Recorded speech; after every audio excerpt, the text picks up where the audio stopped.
Okay, we're live. Okay, thank you, and welcome to everybody. This is City Building Committee, and I'll call the meeting to order now. Due to COVID-19, we are doing physical distancing. The City Building Committee is meeting virtually. Members of the committee, the executive management, and the city clerk are participating via video. And the senior leadership team is also available, but not visible. The first item on our agenda tonight is a presentation by Sandra Brunette, and it is concerning a new approach to waste management, the circular economy. So Sandra, I see you're there. The floor is yours. Good evening. I'm going to try and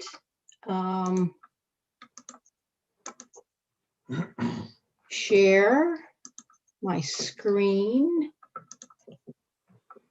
Can you see that? Yes. Okay, and see if I can get it on. There. Is it in slideshow mode? I can't tell. Okay, there's 2 slides up. Okay, so it's the wrong. It's probably not in the mode you want it. Let's check if it's this one. Share. How's that? That's better. Okay, great. Okay, so good evening. Tonight I'd like to talk to you about a new approach to waste management.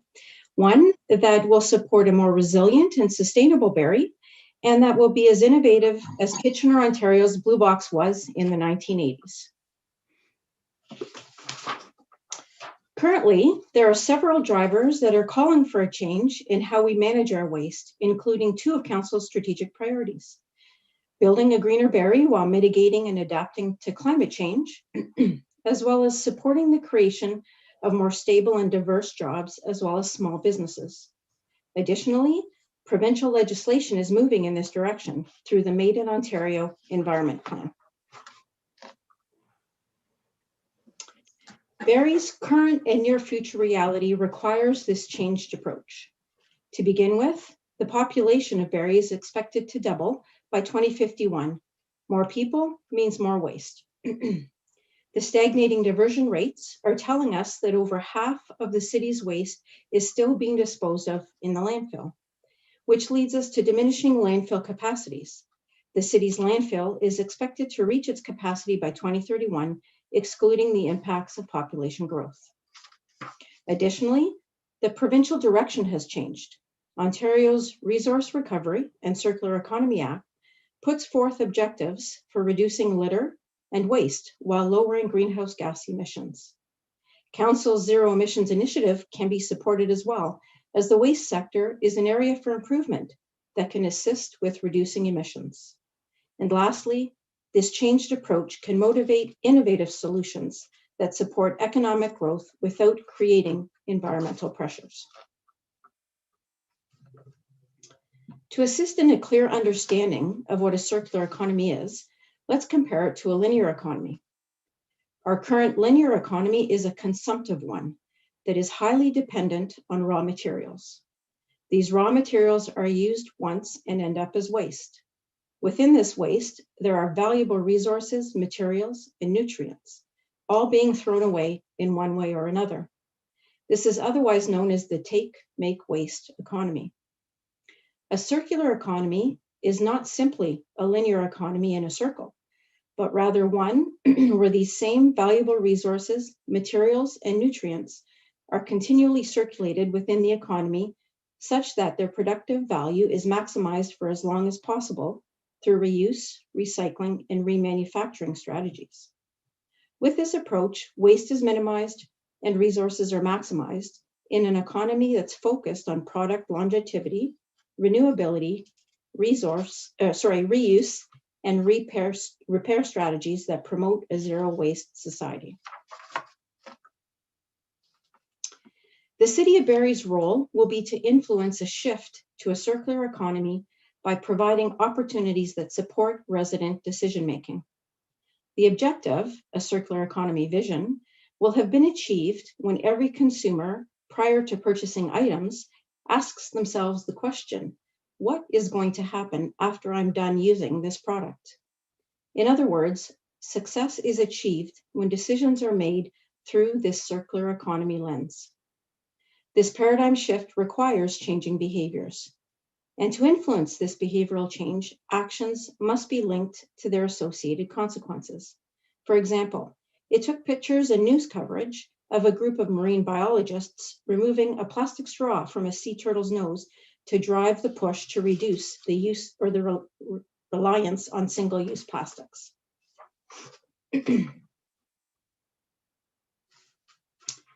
Policies are required to drive actions for an outcomes-based approach. Building off this, the Circular Economy Framework presented to Council in May of 2020 was the basis for policy development supporting a changed approach to waste management. The policies and actions being put forward to Council through staff report on March 8th are overarching and centered around education, outreach, participation, and collaborative strategies. This four-pillared framework will guide the development of a strategy that will address waste generation rates, stagnating diversion, and landfill capacity. Additionally, it will support the provincial direction, innovation, emissions reductions, and more sustainable economic growth and competitiveness. This framework is also aligned with other priorities, such as the National Zero Waste Council, the Ontario Strategy for a Waste-Free Ontario, and other similar federal and provincial strategies, and of course, councils and other municipal priorities. As with any change, there will be calls to action or challenges, and the Circular Economy Initiative is no different. Focus and collaboration will be required to address the size and scope of this new concept, and will need to be combined with effective education and communications to address confusion and to support the required paradigm shift. Upfront costs and resources will need to be committed to aggressive changes to traditional waste management approaches. Worldwide experience with circular economy initiatives has demonstrated a need to be iterative and to continue to test new ideas as behaviors evolve. Strong commitment to making change to the way in which things have always been done is a prerequisite to success.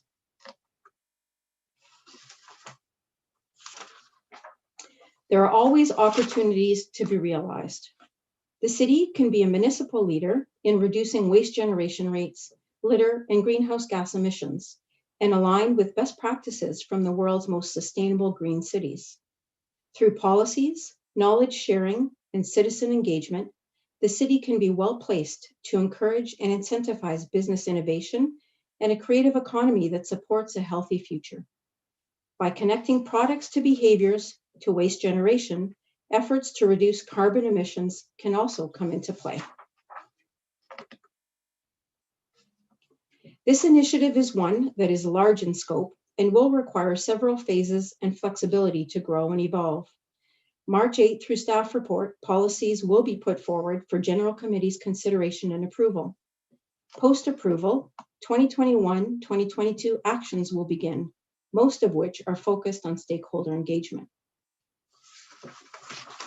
In closing, I'd like to reference Peter Drucker, quote, "The best way to predict the future is to create it," unquote.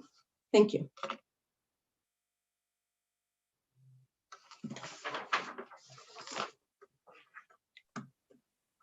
You're on mute.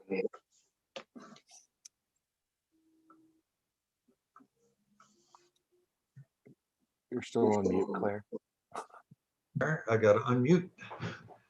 So I was busy talking and nobody heard me. So thank you very much, Sandra. That was a great little presentation. And any questions, comments from committee members? Keenan. Thank you, Chair Rietma.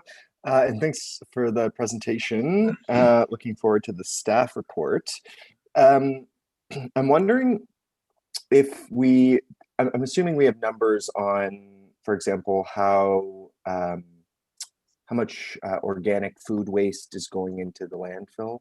Do we have data on that?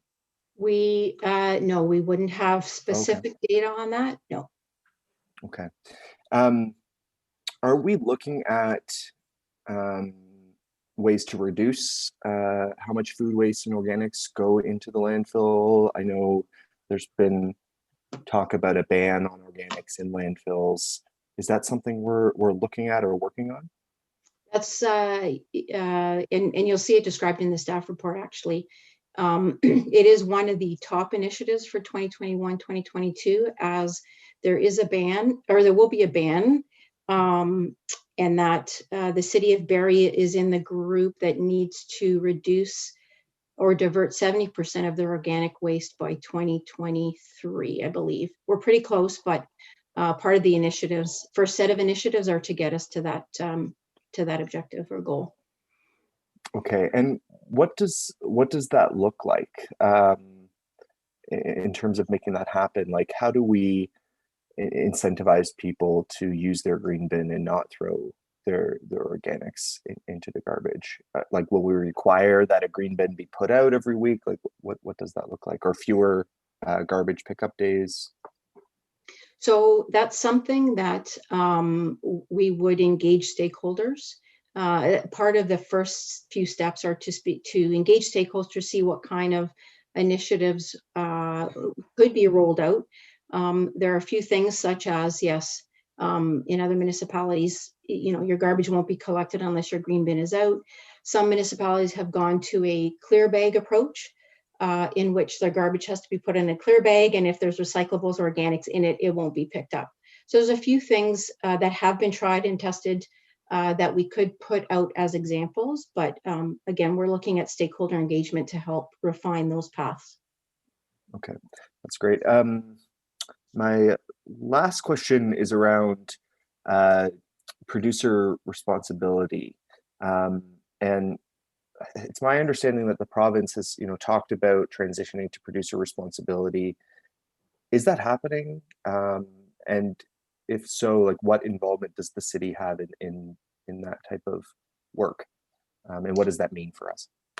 Sure.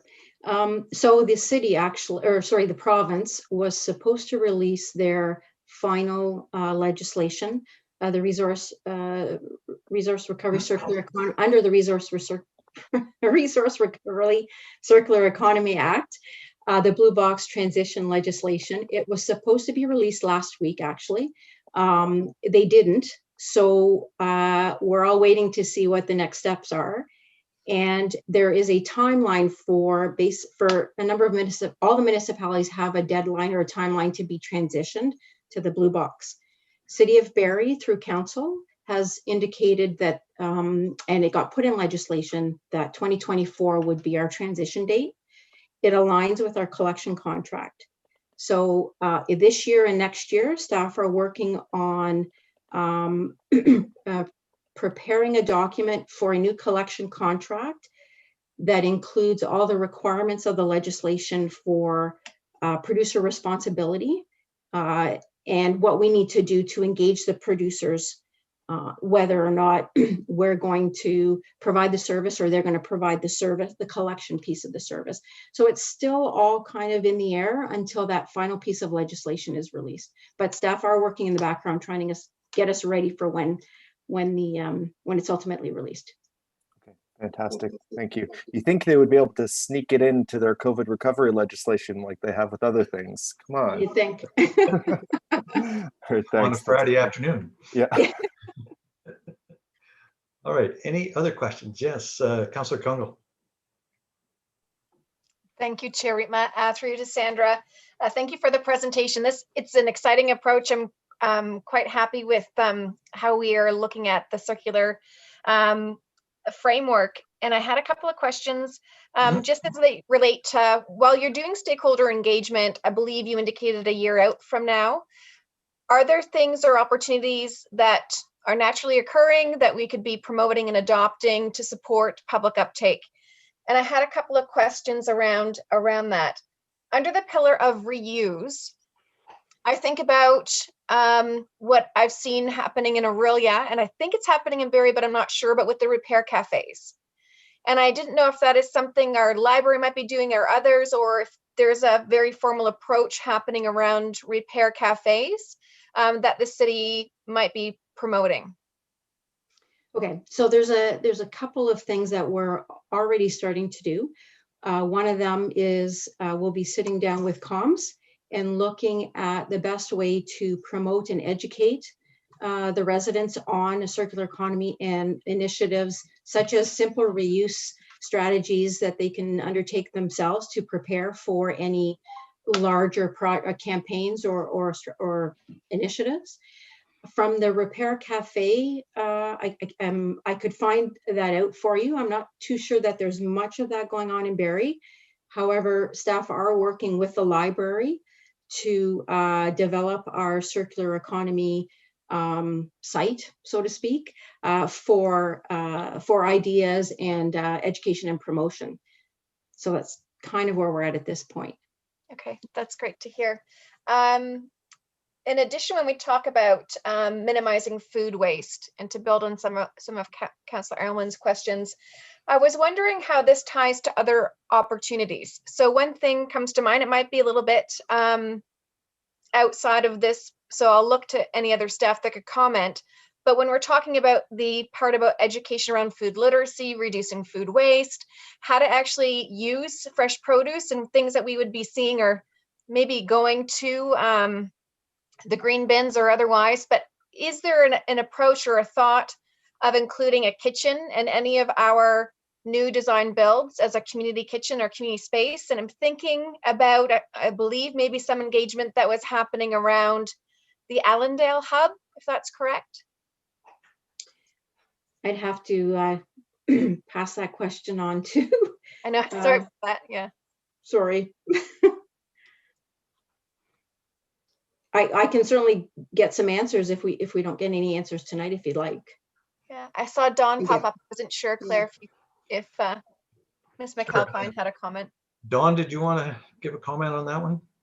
Thank you, Councillor Rima. Through you to Councillor Kungle. There is council direction to consider a community kitchen as part of the newest community center, the next community center that will be built. And there has previously been discussion related to a community kitchen at the permanent market. And also previously it has been identified at the Dorian Parker Center. So there are a number of places where it might, one or more might exist in future designs. That's great. I also saw Andrea pop up. I'm not sure, Chair Rietma, if there was any other additions from staff. I was going to ask her if she wanted to say something. We're just the Hollywood squares of jumping in and tag teaming. It's a team effort tonight. So the other thing I think, Councillor Kungle, that Ms. Brene indicated is that, you know, the engagement process, right, and working with stakeholders is going to highlight the initiatives that we want to focus on short, medium, and long term. And it doesn't necessarily all have to happen from the city. And really what's going to be the key to this, and you're going to see a little bit more in the staff report and our ongoing discussions, is that the way we're going to be successful in a circular economy is partnerships and collaboration. So there may be people who are already doing that education around, you know, what to do with your kitchen scraps and that kind of thing. And what we need to be able to do is to leverage those existing opportunities and make people aware. So we're going to want to hear about what people think is important, and then we'll build that into the education and awareness program that's part of the overall implementation strategy. Thank you. That's helpful, because often we're finding we're getting different kind of questions about where does this fit in what plan or in what strategy. And generally many individuals that have an interest in certain parts of this framework but are not sure, you know, at what point in time the window closes for that engagement. So it sounds like this will be kind of an umbrella approach. Yep. And we can address some of those pieces. That's great. Yep, definitely. And I mentioned that too, because I think just before COVID, if others are not aware, I believe Innisfil, and Mayor Dolan has spoken about this, actually had designed a community kitchen, and they had an initiative, I believe, that was looking at intergenerational opportunities around social engagement, but also tied to cooking and food and that social interaction that I think we're seeing an interest in. The other piece, and again, my apologies, Sandra, it might be a little offbeat, but I wasn't sure if there's already any type of look at dog waste when we think about plastics and biodegradable. So I'm hearing some interesting piece. Again, residents love our off-the-leash dog parks. We're seeing lots of, leftovers, I'll call it, in the snow. That whole conversation about also, proper pickup, but a concern about the plastics, even though they're called biodegradable, if they're not left out in the sun, they're not really breaking down. And in general, is there a space to pilot something like a biodegradable composter in one of our public spaces or green spaces that would support this? Is that in scope, or is that something that's a little bit outside of an opportunity? It hasn't been considered, but we can certainly consider it if that's something that that you'd like considered. That's great. I think there's some keenness I'm hearing, so I'll maybe connect you with a couple of conversations around if that's a possibility. And I think from there, my last question is really about contracts with vendors. So we've had some great information that ties to this about changes in legislation with respect to landfill capacity and this veto opportunity neighboring municipalities have. I'm not sure if that complicates any of our planning or whatnot, or future forecasting about when our landfill hits capacity. But I was also appreciating that, do we have any contracts that come up at a particular time that we almost want to be renegotiating in advance of where we might be on this engagement or final pieces tied to what products are being used at events? So again, I'm aware of some municipalities have been mindful about not just stating single-use plastics, but in general, the type of product that is almost required to be used by all vendors, like at Kempenfest or at Ribfest, that supports that local landfill. And I didn't know if there was an approach already being negotiated to make sure that those events are starting to move in a direction that are best supported by our landfill. So that would be part of the internal engagement. We need to sit down with our procurement, with the procurement department, finance, as well as facilities to look at what those contracts entail and when they expire and how we could engage into new contracts that would support more of a circular economy approach and minimization of the use of single-use plastics, for example. Okay, thank you. I wasn't sure how that time frame aligned or didn't align with getting vendors on board with changes to the products that they're using. And I guess lastly, the Textile Diversion program is pretty amazing. I know many residents love it when they're getting the notification to participate in that. And are there any plans or changes to that we should be aware of? Currently, we're engaging in, or actually finalizing agreement with the curbside collection contractor for textiles. We're hoping to have the first collection scheduled for the spring. So if that answers your question. That does. Thank you. And that's all my questions. Thanks, Sandra.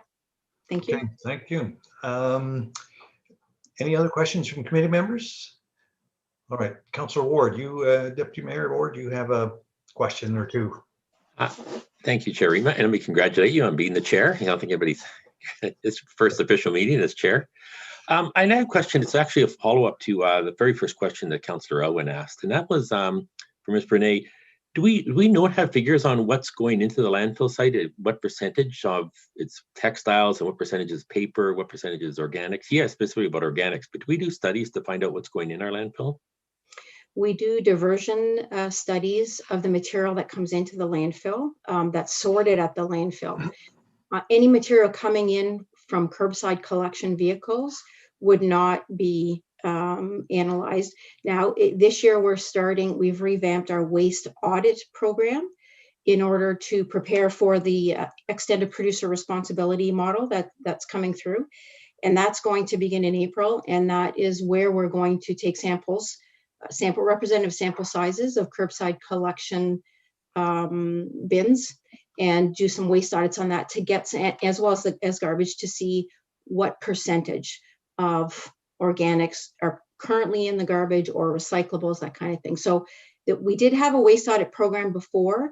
It needed to be revised because the population had increased substantially since the first program was put in place. So we should have more updated numbers after the end of this year. Okay, thank you. Another question is along those lines. Do we know what percentage of the waste going into the landfill site is residential versus commercial or industrial for that matter? That, I don't have that number offhand, but I can certainly get that for you. Okay, yeah, we have that number then. We do keep track of that. Then my follow-up question was on the organics from the commercial side, especially restaurants and grocery stores. Do we have a program for them, or are they it's just up to them to do it themselves? I believe they can put out a green bin at the curb, but other than that, there's no official program for ICI or commercial restaurants, that kind of thing. Do we know, is there waste being dumped somewhere else, and especially grocery stores, which I assume there's a lot of? What happens to that? They would probably be engaged with a private hauler, and that hauler that waste would go to their landfill. So is there anything in the works to try to get them involved in our organics? Do we want them to be involved? I assume we'd want them to be involved. So one of the issues that's come out of the provincial work is the fact that most of the diversion that happens is currently residential, and they realize that the ICI sector needs to be addressed. There will be, or they're proposing future legislation once we get through this initial residential IPR transition. From our perspective, or the City of Barrie perspective, it could certainly something that we could look at, again, through stakeholder engagement. It could be similar to our multi-res program, where we transition multi-res to a city collection system. The only caution would be obviously cost, as well as increasing capacity or decreasing the capacity of the landfill. Okay, thank you. Okay, Councillor Morales, I think I see your hand up. Hi there, thank you, Chair Reitma. I missed the presentation, so my apologies on that. So I don't know if these two questions have already been answered, Sandra. My first question is about online returns, specifically Amazon returns. Did that get covered in the presentation? No? Okay, so that's a huge problem. Obviously, if people have noticed, a lot more liquidation stores have been popping up. And I think it's going to be interesting from an economy perspective, how they fare when people are buying more at brick and mortar, and if the returns are going to be handled through the traditional sense instead of just Amazon writing them off usually and going through liquidation stores, wholesalers. So here's my question. Do we have any information what Amazon does in our specific area? So in some areas in the US, they toss out almost everything. In some areas in the US, they usually there's partnerships with liquidators or people or bidding sites or even charities. Do we know what's going on in our region? Because I'd be interested to know how that part of the circular economy is being handled. We wouldn't have that information, no. Okay, could we get that information? I can certainly look into that. Okay, so obviously, you can't call every single company that has ever sold something online, but I think starting with Amazon will give us a good scope. I know CBC Marketplace did a documentary about 12 months ago or so, and they actually put tracking devices. Some things got recycled, some things got trashed. So I guess my next question to that is, once we get that information of what they do, this is now the time to address it. When I watch some stuff online in the US, some cities actually prohibited Amazon from dumping it at their own fees, obviously at their own like dumping sites. Obviously, you don't have control about private sites or if it gets sent to Michigan. But I think there might be a really good opportunity to enter into some sort of partnership. And some of the counselors here will know the Give and Get that Frank started.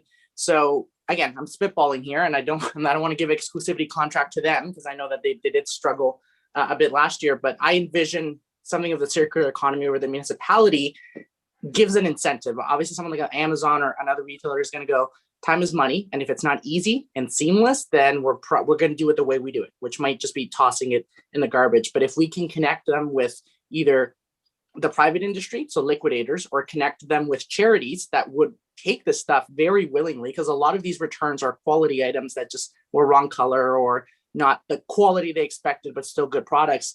And now essentially those items are being bought by pennies on a dollar or sometimes free. And now those charities can turn around, they have the capacity to process them and then sell them again. And then actually, make revenues to essentially fund their charitable initiatives or any other programs they might have. So probably, I'm just saying it out loud to get it in everybody's brains. Really good opportunities. And by no means would I give an exclusivity to Give and Get. They were just kind of like the one group that I thought of that, they essentially need inventory and they need cheap inventory, and Amazon's really good. My second question is regards to if we make some of these changes that you discussed on the tail end of the questions I tuned into, and obviously they're expensive, is there any opportunities to get money from the province to be able to essentially pay for them? I know that the province has made a couple announcements last year and I think the year before about changing, recycling, stuff like that. There wasn't a lot of detail. It was kind of very buzzword-like. So I'm just curious if the municipality is doing the work essentially on boots on the ground, if there's opportunities for them to be like, cool, you did what we wanted to do at the local level, here's some money, and go execute it. At this point, I haven't heard anything in that respect from the province. They really are promoting this individual producer responsibility, which removes the cost of the Blue Box program from municipalities. So in that respect, there's a savings or potential savings to a municipality because the producers will run that system at their cost. It's supposed to incentivize them to make it efficient and create some innovations so they're not producing as much waste to have to manage. That's really at this point all I've heard from the province. Okay, perfect. Okay, so those are my questions. I don't know if we'll leave it there, and or if a member of committee maybe wants to move. It's a presentation, so I don't know what we could do. Move some sort of direction for staff to reach out to Amazon and any other, like keep it very generic. I wouldn't expect you to go to dozens of online retailers to see what their end of product cycle or disposal strategy is, and to see if they can enter into strategies to keep it out of landfills. And then B, the second one would be to see if there's any sort of grants or monies from the provincial levels of government to subsidize, essentially subsidize investments in our dump, in our waste processing. Ms. Miller. Okay. Yeah, and I think, Councillor Morales, that we're going to get a staff report March the 8th, and I'm sure that some of those things will be in there, and if they aren't, we can always amend that recommendation and move forward with it that way. Awesome. Okay, appreciate it, Chair. I can see in Ms. Miller's face. Stay tuned. So I'm excited. I'll stay tuned and go from there. Thanks, everybody. All right. Any other questions? I saw Councillor Kungl, but anybody else that hasn't spoken yet? All right, Councillor Kungl, you're on. Thank you, Chair. And I think building on some of the pieces Councillor Morales spoke to, that got me thinking, and I was just looking at the website here. And while we do promote the New to Me Day in June and some other aspects, it would be great to see if there's consideration around how we maybe add a couple of links to our website in the interim, although not a strategy, but where it fits with some of our community not-for-profits, and 3 in particular that I see great alignment to, and I'm not seeing them, so I'll just mention it and I'll leave it to staff to determine if it's applicable or not, would be the Barrie Furniture Bank. The other one would be the Glowing Hearts. So that's now become a charitable registered organization and changed the branding, but that was the Give and Get, and that's tied to Barrie Families Unite. but they're doing a really great collection opportunity as a diversion too for gently used. And then lastly, it might be something that you want to look into a little bit further, but one that has taken off quite brilliantly, and it's probably one of the best kept secrets, I think, in the health system, is through independent living services. There is what I used to call kind of a loan library, and it's expanded. And basically at this point in time, there's an online classified buy, sell, or giveaway gently used medical equipment. So things that we're seeing that are usually adaptive materials in the home, like walkers or assisted devices, that usually can be quite expensive, and it ties more to a way in which that those are actually being passed along. So I would encourage staff, if you're not aware of it, to maybe look at that and see if you're comfortable making a connection, because typically we're seeing that those are some of the things, between electric scooters to transfer benches to other materials that sometimes individuals can't access. This has become a really great resource if you know it's there. And thank you. You're welcome. Any other questions or comments? Oh, good. I get to ask something. The first thing that I wanted to just say is that last night we approved a single-use plastics ban here in the city. It's voluntary. And we also approved with that a promotion program. So I'm hoping that staff, and I'm sure they will, pick that ball up. But I'm very interested in seeing if we can create some sort of incentive or reward program for businesses in the city, even if it's like a green sticker in the window or something that says, you know, we don't have plastic straws here, or, you know, we do something, that is also environmentally sound. So I think stay tuned for that, because I think that that sort of ties in with what we were talking about earlier, that, a lot of this is going to be education. And if we can incentivize or educate, and I guess we'll try that with, or we'll get some experience with that with our single-use voluntary plastics ban. But my question, it was raised a couple of times with the organics and green bins, and I think it's something like, and I've heard this statistic, that it's about 1/3 of the households in the city use the green bin. And that's confirmed by my scientific work when I drive down on garbage day, and it's about 1 house out of 3 that has a green bin standing there. And I think that the 2 houses that don't put it out do that because largely of the yuck factor. And I don't know how much education or punishment we have to do in order to overcome that. And so I'm wondering, Sandra, if you were looking at any alternatives to that. And of course, because I'm an anaerobic digester guy, I'm wondering if it isn't a lot more sensible to do what a lot of the states do, and that is they require every house, every unit to have a garbage disposer, an incinerator or a garburator, whatever they're called, that grinds up all the organics and puts it down the sewer.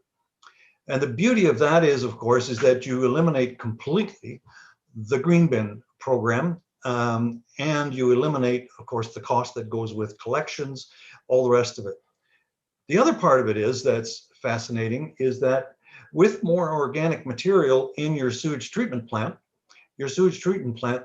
suddenly starts to behave a whole lot better and is a whole lot easier to run, simply because the microbes that are living in your anaerobic digester suddenly have some good food to eat. And so they produce more methane, but they also work much better all the way around. So I'm just wondering, Sandra, are we looking at any of those? I mean, I see that as an alternative, but there's probably other alternatives as well. And yeah, one of these days, I guess the province is going to put together a organics ban as well. So any thoughts on that? Yes, actually, those are all great ideas. The challenge, and carburetors have been banned in the city. Reason being is it would be nice if we knew that the homeowner, the only thing that they put in that carburetor was organics. Sometimes someone will throw in that plastic fork or that that packaging that was with the leftover ground beef, right? And that's the challenge. Once it's in the sanitary system, it really does not do the plant any benefit. With the way the systems have been set up with green bins, there is a little more control over contamination levels, and people are less likely to throw in those plastics for a green bin. So there are some challenges. There's pros and cons on both. We can certainly relook at that if council so wishes, but there will be challenges with respect to contamination and control of what actually goes down those carburetors. Yeah, I appreciate that. Ms. Miller, I think you popped up there. You want to say something? Yeah, thanks, Chair. Again, as Ms. Brene has indicated, I mean, they're great ideas. There is the landfill side of things, but we also have to remember, as you indicated, we do have a wastewater treatment facility that has a capacity and a functionality that we need to be aware of as well. And given the investments that we are in the process of making, we would want to make sure that has been taken into consideration for that facility as well. I mean, certainly if it is something that we are directed to look at, I will go back to our team. But at this point in time, it's not something that is really being looked at. Okay, I appreciate that, and I suppose when your report comes forward, we can digest those kind of things and make that kind of comment if we want. All right. Any other discussion on this item? Well, thank you very much for it, and we will move on to the next item on our agenda. But that was a great discussion, and I appreciate it a lot. So we have 2 advisory committee reports to be received. Can I have a member of the committee move the first one, which is the Active Transportation and Sustainability Committee? I see hands moved by Councillor Elwin. Thank you. All those in favor? All right. Thank you. That's passed. Can I have also someone move the report of the Heritage Committee dated February the 10th? Thank you, Councillor Kungl. Any discussion on that? No? Okay. Those in favor? All right. Approved. Thank you. Gee, when we only have 3 members of the committee, it moves quickly and we don't have to count very much. All right. We have 1 recommendation from the Active Transportation Committee dated February the 2nd, 2021.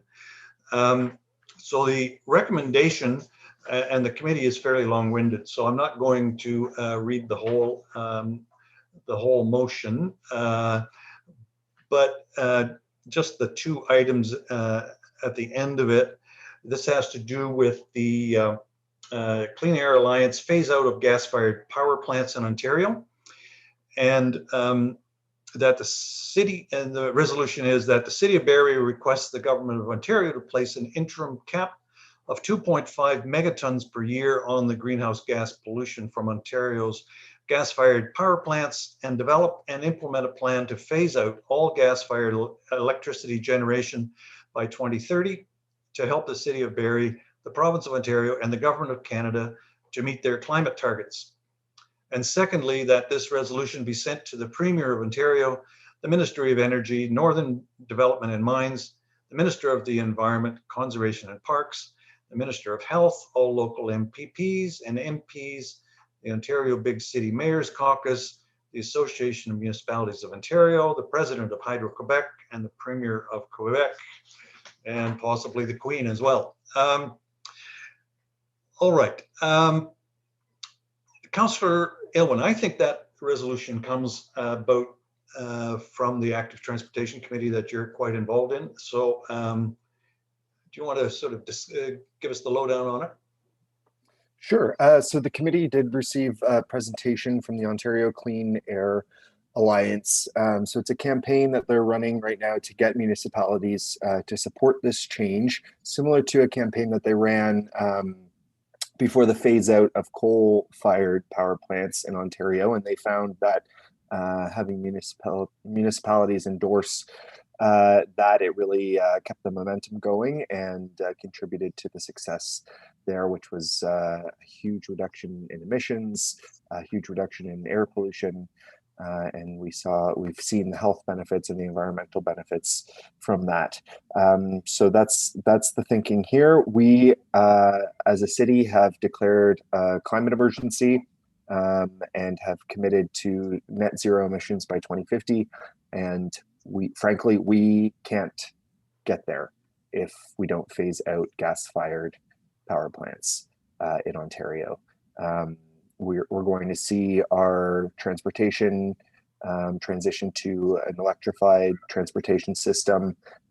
So the demand for electricity will go up, and if we are generating using gas-fired power plants, the emissions are extremely high, and that will stop us from meeting our climate targets. So endorsing this resolution will help us with our goal of creating a green berry while mitigating and adapting to climate change. So I hope we can move forward with this. All right. Any discussion? Actually, I should ask you, Councillor Aylwin, to just put it on the floor formally. I will put that on the floor as printed. Okay. Thank you. Any discussion? Questions? Councillor Kungl. Thank you, Chair Reitman. More of a comment for those watching tonight. It was a fantastic conversation with the Active Transportation Committee and Mr. Gibbons.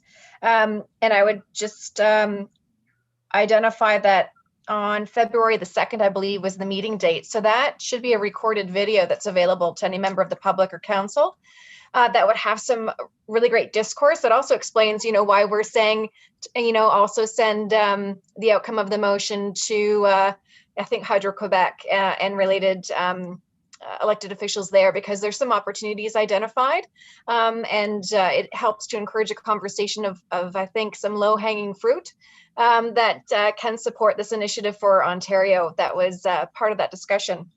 So it might have seemed a bit odd about, that's not our typical MPP scope, but it's there for a very specific purpose, and I wanted to point that out.